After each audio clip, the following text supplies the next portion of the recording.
Don't worry, I know my title's a bit clickbaity. However, Bogie's still here. He's good, he's safe, but he did give me quite a fright. This past weekend was interesting because I had plans to go with my free flight group to go free fly Bogie, but the day before that I had Bogie outside in my parents' neighborhood, my parents' backyard, and he took off. I wanted to just clarify basically what went down, why I had him outside, the whole scoop, and then I wanted to also talk about what you can do to start preparing for that horrible day that we hope never happens when your bird gets out by accident, someone leaves the door open. It's happened. This happened to my first bird I owned. He flew away. He got eaten by a freaking hawk.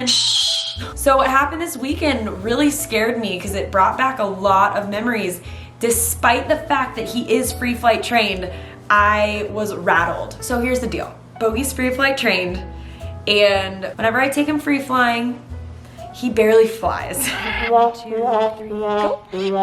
If the weather's hot, he really doesn't fly that much. It's like a 2-hour drive out to where we go, and he literally will do like these tiny little loops.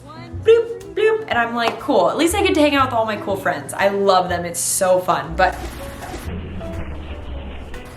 I think you could fly a little bit more after we just spent 2 hours in the car. Bogie, go!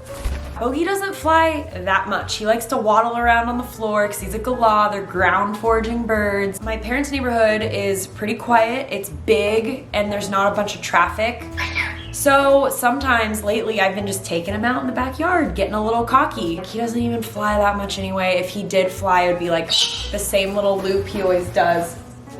Bogie's flying around everywhere right now. That was my thought process, right? I was like, okay, well, Bogie barely flies when I take him free flying, so like I can take him in my parents' backyard so he can get vitamin D, we can do more desensitization, whatever. So I was in the backyard, I was on my parents' porch swing, just relaxing, and I got Bogie out, and I was like, cool, this is fun. Earlier that day, my mom's dogs were running around the backyard, chasing squirrels, whatnot. My mom also has chickens, so after Bogie saw the dogs in the backyard, we put the dogs away, and then the chickens came out. So Bogie's kind of freaked out about chickens. They freaked him out. So with that being said, Bogie is out on me on the patio, and the dogs barked because they were inside, and Bogie took off flying, and I at first was like, oh, he won't fly far, this is fine. So I ran out from under the patio and started looking around, and he was like gone. It was terrifying. My mom, love you mom, started freaking out because this reminded us of when my old bird Billy got out. If any of you watching have had a bird escape, it's a sick feeling. It's like you feel like you're gonna throw up. And I felt that with my bird being free flight trained just because we were in this new environment where there are dangers, you know? He could have flown into a neighbor's yard with a dog. He could have gotten tired and plopped somewhere and a cat could have gotten him. He could have gotten hit by a car. So Bogie takes off, I run out there, my mom's freaking out, and we are looking, and he's like up higher than the trees, flying around, squawking, probably having the best time of his life, but also he wasn't coming back down, and he never flies that much. So I was just kind of like low-key freaking out, but I yelled at my mom. I was like, you need to calm down. They pick up on that energy, and he's gonna be like, why are those little humans like freaking out? I'm not going down there if they're so scared, you know? My mom ran in to get treats, and Bogie was like just up there for like 5 minutes, like flying for 5, which is crazy. And for those of you who know Bogie and go to the free flight club, he doesn't fly that much. The only time I've seen him fly that much was when it was really cold and he enjoyed the weather, I guess. I could tell he was circling around us, but he was going into neighbors' yards, flying around, and I could tell he was trying to come down, but he was scared. So finally, you guys, he lands on the roof, he checks out the surroundings, and he flies back to me. My hands were shaking, I was a mess. I just got treats right away and gave him a buttload of seeds, and I was like, good job, I'm so proud of you.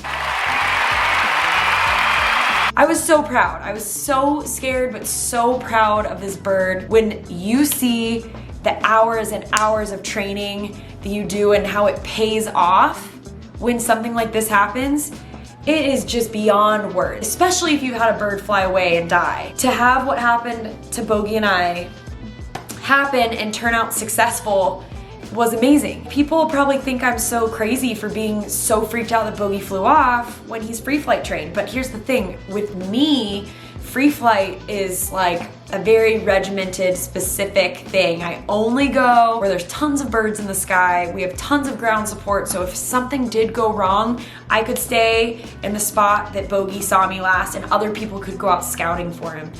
You know, we have a system, and we also go places where there are no cars, there are no dogs off leash. You can see like miles and miles out. So if the bird does fly away, we have binoculars. Like, there's this whole system to what we do. And I mean, I envy the people that have their birds out in like the city and out and about, but Bogie and I, it's not like that. And that's something that I don't think people realize. Like, I don't have Bogie just out hanging out with me at the beach. We don't do that because one little thing could scare him. So many things can happen. So many things can go wrong. Not to mention, there's thieves and people will steal your bird because they know they're expensive. Moral of the story, I guess, is you can never be too cautious with your bird. That's what I've learned. As confident as you might be, bad things can still happen. And as like desensitized as I thought Bogie would be to like the dogs barking or the chickens running around, he definitely got spooked. I really would suggest you guys working on recall and desensitizing your bird to a bunch of sounds, different lighting, you know, different areas, different scenery. Get your bird outside, have them experience wind, have them experience certain things that may scare them, because if that horrible thing happens where they get let out and you've done your training, it will pay off. Okay, so you have a bird and you're like, oh my gosh, I don't want this to happen to me.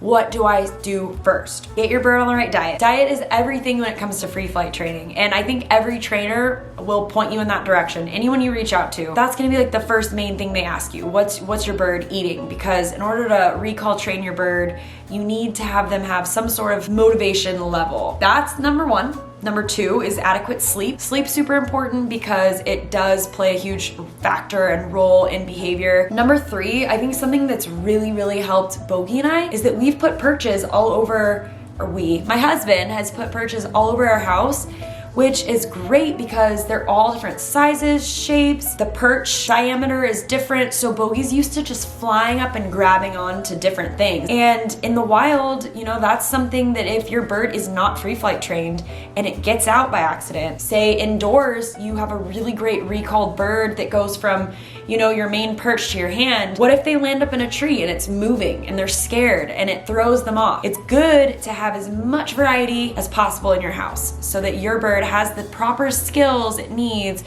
if it gets outside. The fourth thing I would do is to start desensitizing your bird to the outdoors, which I mentioned earlier, but it is important because even if your bird is very well recall trained indoors, outdoors is a whole different factor. I hope this helps you guys. Sorry I haven't been posting as much. I have been so crazy busy. If you guys have any stories that you would like to share that may help our community, please do, because it's very valuable and we just all need to learn from each other because there's always something new to learn about our feathered friends. So thanks guys. Bo, say bye.